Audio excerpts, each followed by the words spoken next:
Today, I'm going to show you how to make topographical maps out of wood. Recently, my friend Ben Paik from Woby Design was up here and he gave me a bunch of recycled skateboards.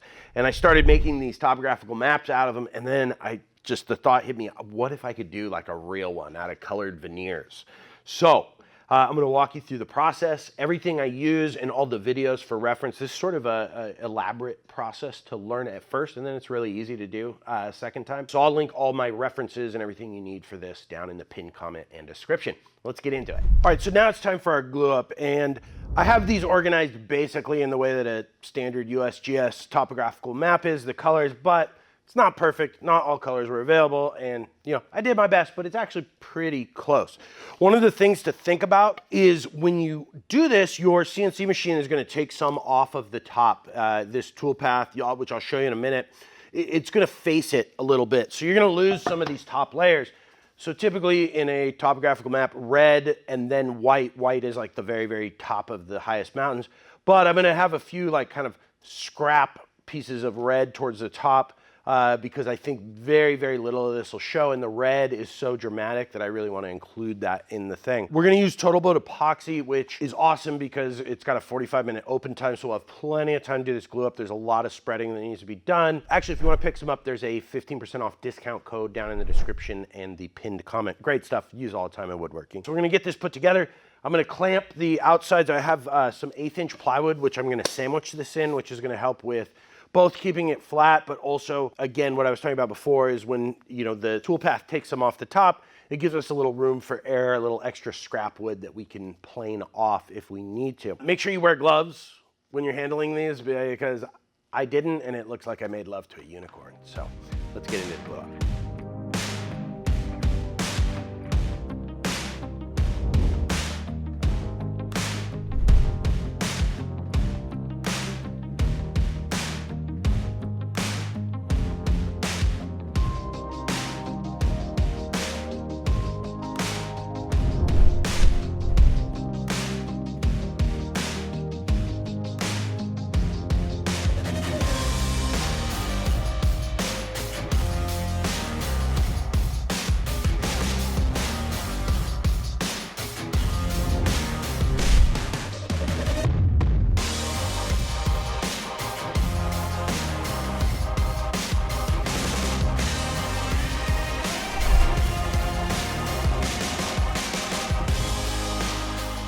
All right, so now it's the fun part. We get to start cutting this.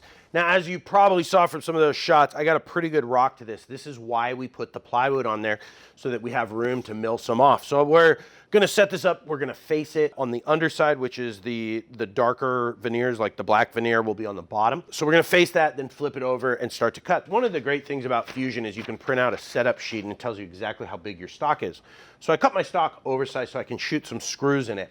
Now, one thing you want to make sure you do is sink your screws low enough that they're not going to interfere with your bit. This is just something I'm super excited about. If you saw my Instagram stories, I just got this new 8.7 horsepower spindle. Oh, amazing. Goes down to 1,000 RPMs, so you can cut aluminum with it. Avid said they were going to release this 6 months ago, so I've been on a waiting list for 6 months. Super excited. Total aside. But that brings up actually a really good point, which is this is the type of thing that you could sell like crazy on Etsy. If you're trying to make money with woodworking, check out this video that I put out called Making Money with CNC. CNC is a game changer for most woodworkers, especially if you're doing it as a business. I highly suggest you check out this video. It'll kind of give you a link to a class for Fusion that I take that is very useful. Great video. But I digress. So let me walk you through the steps of this. Now, this process is from a video by Winston Moy. Put it out a few years ago. It is a step-by-step process, and I couldn't even do it justice. So if you want to do this, I highly suggest watching that video as well. That'll be linked down below in the pinned comment along with everything else I've talked about in this video. The process goes as such. You need to get the STL file of your state, which you can get over at Thingiverse. So you head over to Thingiverse. By the way, guys, Thingiverse is a free site, so you can tip the designer. I have no affiliation with Winston or the designer, but I highly suggest you tip him if you can. Otherwise, it is free, but you want to download the file of your state. You're going to import that into Fusion, and you're going to want to scale it down. Obviously, it's going to be whatever scale it imports in, so you need to scale it to a version that is going to work for you and what you're trying to cut. Easy way to check that is after you scale it, you can check with the inspect tool how long that is. And then you're gonna wanna maybe bring down the Z-axis, depending on whether your state is very mountainous or not. You may want to scale that Z-axis. I usually do California at about 50% of what to scale would be. And then as far as your cam goes, your tool paths, you're going to start with an 3D adaptive clearing. You want to make sure you click rest machining through all of this, because that's going to allow it to use the previous toolpath to calculate what it needs to cut. So it's not going to cut stuff that the previous toolpath did. And that's because when you're using these bits, the first bit is going to be a big, whatever, 1/4 inch bit. That's going to get rid of most of the material. Then you're going to go to a 3D parallel pass. I like to start these with this 1/8 inch ball nose bit. All these bits are Astra coded from Bits. That's another company that I have a 15% off discount code for. That's down in the pinned comment. When you're using these bits, you're going to be doing a parallel pass, which means it's going to be going back and forth over the work. If you really want better detail, you can really clean this up by doing two things. One, you can add perpendicular passes, which means it's going to go over your y-axis and then your x-axis. The other thing is you can adjust your step over. The smaller that step over number is, the more that it's going to step over the last pass. Think of it as overlapping. So if you do this and you just don't have good detail, decrease your step over or add perpendicular passes. So that could help you clear some of the material and cut down on some of the tool marks. After I do this 1/8 inch ball nose, and you'll see when I do this, you could stop at the 1/8 inch ball nose. That may give you the detail you want, but just to tidy it up, and it's a very short tool path, I go to a 1/32 ball nose. And in California, we have the highest mountain in the lower 48, which is Mount Whitney. So there's a lot of detail that you can add by adding a very, very thin bit. So I add that. It's a very short tool path. It just fills in some of those mountain details. So let's get to cutting. I can't wait to see what this looks like. Again, this is my first time trying this with the colored veneers. So I think this is going to be really, really cool.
All right, so here's the bit we were using for that roughing pass, 1/4 inch downcut bit. And you could see I made the mountains pretty steep. I think I scaled this at 75%. Usually I cut it down to 50 because these get pretty steep. We lost a couple mountains. We did manage to keep Mount Whitney, which was awesome. Part of the reason I leave extra material here now is because when I change bits, I'm going to need to re-zero my Z-axis. So I need a flat area of reference. That's why I leave this here. We're going to go to the 1/8 inch ball nose tapered bit. I think it's a 7 degree. And that's going to do tons and tons of the detail here. I have it set to just do parallel passes. It's a 3D parallel pass infusion. I may add perpendicular passes depending on the resolution we're getting. We're going to see. We'll try it without them because it obviously doubles the amount of time that it takes. But it's worth it to do double the time if you can get much better detail.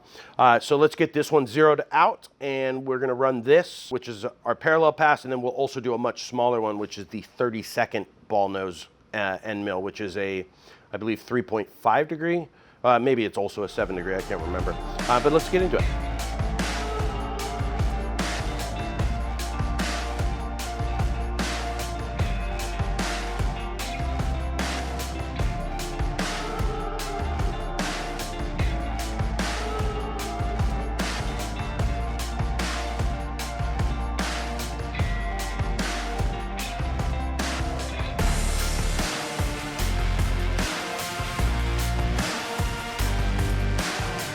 All right, so this came out so good. It's time for a little bit of cleanup. There is one spot here where I lost a couple steps in my Z-axis and the bit went too low. So we'll call that Death Valley. I'm gonna feather that in with some sandpaper and a chisel, and we will clean this up and get some lacquer on it. I can't wait to see what it looks like. I'm super excited.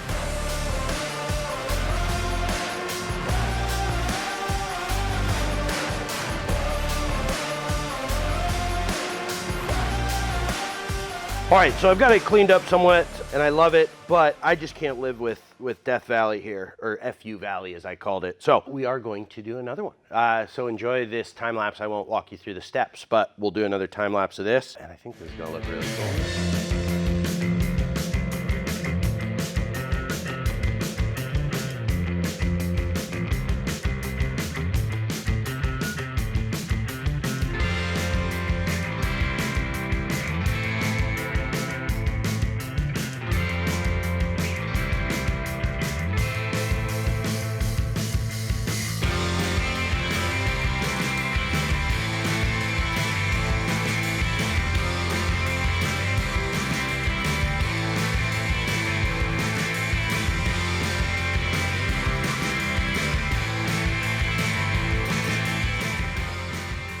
Whew. All right, second time around came out way better. I kind of sat there and was very diligent about watching what I was doing and everything like that. So it came out phenomenal. I am really impressed. I worked really hard to make sure that it ended on the blue. That way it would look like water, although I got a little bit in the purple. After all those calculations, you still end up getting not exactly what you want, but that's okay. This is an experiment. These are the ones that I have made and sold in the past out of solid hardwood. You know, something like this you can get a few $100 for. Something like this, you know, maybe up to a couple $100. People love these things. This is, whenever I make one of these on my Instagram, by the way, go follow me if you don't. Whenever I make one of these on my Instagram, I get more messages than anything I do about people wanting them. Where can I get that? So if you have a CNC, this is another great way to make money. And again, if you haven't seen that video, go check it out. It's linked in the your top right-hand corner. And I'll link it in the pinned comment and description, as well as all the tools and videos I used for this process. CNC is amazing, guys, and it is like an unpaid employee that really helps you grow your wood business. I know that mine exploded as soon as I got a CNC a few years ago. So highly recommend you check out that video, and these are the kind of fun things you can do. I hope you enjoyed the video, guys. If you want to support the channel, head over to the Katz-Moses store, pick up a dovetail jig, a stop block, or an apron. Stay safe in the shop, guys. Have a wonderful day.